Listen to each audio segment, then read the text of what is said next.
बचपन। पोरबंदर से पिताजी राजस्थानी कोर्ट के सदस्य बनकर राजकोट गए। उस समय मेरी उम्र लगभग 7 साल की होगी। मुझे राजकोट की ग्रामशाला में भर्ती किया गया। इस शाला के दिन मुझे अच्छी तरह याद हैं। शिक्षकों के नाम धाम भी याद हैं। पोरबंदर की तरह यहाँ भी पढ़ाई के बारे में भी जानने लायक कोई खास बात नहीं है। मैं मुश्किल से साधारण श्रेणी का विद्यार्थी रहा हूँगा। ग्रामशाला से उपनगर की शाला में और वहाँ से हाई स्कूल में। यहाँ तक पहुँचने में मेरा 12वां वर्ष बीत गया। मुझे याद नहीं पड़ता कि इस बीच मैंने किसी भी समय शिक्षकों को धोखा दिया हो, ना तब तक किसी को मित्र बनाने का स्मरण याद है। मैं बहुत ही शर्मीला लड़का था। पाठशाला में अपने काम से ही काम रखता था। घंटी बजने के समय पहुँचता और पाठशाला के बंद होते ही घर भागता। भागना शब्द मैं जानबूझकर बता रहा हूँ क्योंकि किसी से बात करना मुझे अच्छा ना लगता। साथ ही यह डर भी रहता कि कोई मेरा मजाक उड़ाएगा तो। हाई स्कूल के पहले ही वर्ष की परीक्षा की समय की एक घटना उल्लेखनीय है।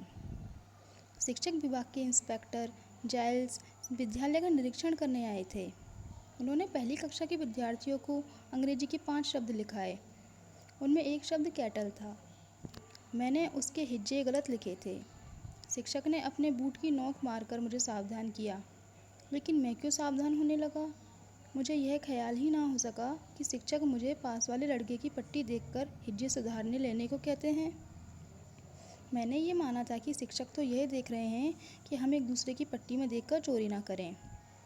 सभी लड़कों के 5 शब्द सही निकले और अकेला मैं बेवकूफ़ ठहरा।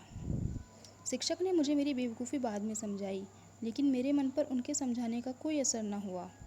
मैं दूसरे लड़कों की पट्टी देखकर चोरी करना कभी ना सीख सका। इतने पर भी शिक्षक के प्रति मेरा विनय कभी कम न हुआ। बड़ों के दोष ना देखने का गुण मुझमें स्वभाव से ही था। बाद में इन शिक्षक के दूसरे दोष भी मुझे मालूम हुए थे, फिर भी उनके प्रति मेरा आदर तो बना ही रहा। मैं यह जानता था कि बड़ों की आज्ञा का पालन करना चाहिए।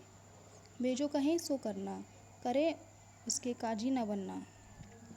इस समय के 2 और प्रसंग मुझे हमेशा याद रहे हैं। साधारणतः पाठशाला की पुस्तकों को छोड़कर मुझे कुछ पढ़ने का शौक़ नहीं था। सबका सबक याद करना चाहिए, उलाहना सहा नहीं जाता। शिक्षक को धोखा देना ठीक नहीं, इसलिए मैं पाठ याद करता था, लेकिन मन अलसा जाता। इससे अक्सर सबक कच्चा रह जाता। ऐसी हालत में दूसरी कोई चीज़ पढ़ने की इच्छा क्यों कर होती। किंतु पिताजी की खरीदी हुई एक पुस्तक पर मेरी दृष्टि पड़ी। नाम था श्रवण पितृभक्त नाटक। मेरी इच्छा उसे पढ़ने की हुई और मैं उसे बड़े चाव के साथ पढ़ गया। उन्हीं दिनों शीशे के चित्र दिखाने वाले भी घर घर आते थे।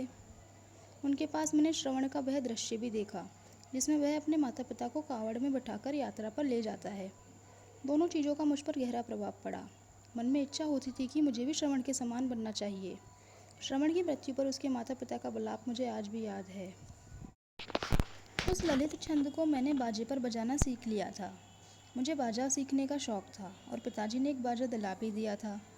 इन्हीं दिनों कोई नाटक कंपनी आई और उसका नाटक देखने की इजाज़त मुझे मिली थी। हरिश्चंद्र का आख्यान था। उस नाटक को देखते हुए मैं थकता ना था।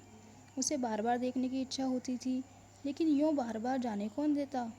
पर अपने मन में मैंने उस नाटक को सैकड़ों बार खेला होगा। मुझे हरिश्चंद्र के सपने आते।